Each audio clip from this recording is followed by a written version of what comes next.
Hello বন্ধুরা, আজকে আমি আপনাদের দেখাবো চর অঞ্চলের মানুষের প্রধান সম্পদ।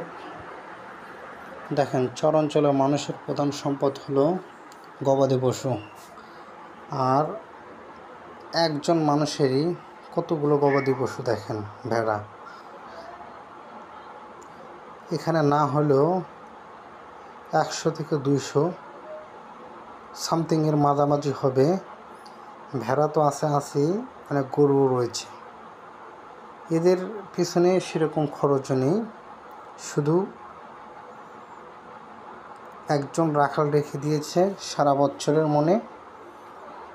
সেই রাখালই এটাকে নিয়ে আসবে, লালন পালন করবে, এই শেষ। মাঠে ঘাস খাবে। আমাদের অঞ্চলে যেসব গরু ছাগল আছে যেভাবে লালন পালন করে, এগুলো সেভাবে লালন পালন করে থাকে না।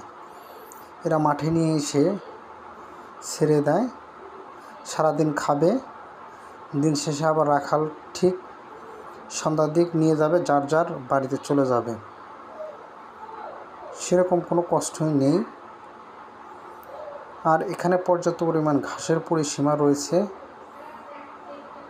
সব কিছু মিলে এখানে পশু পাখি লালন পালন করা খুবই সহজ।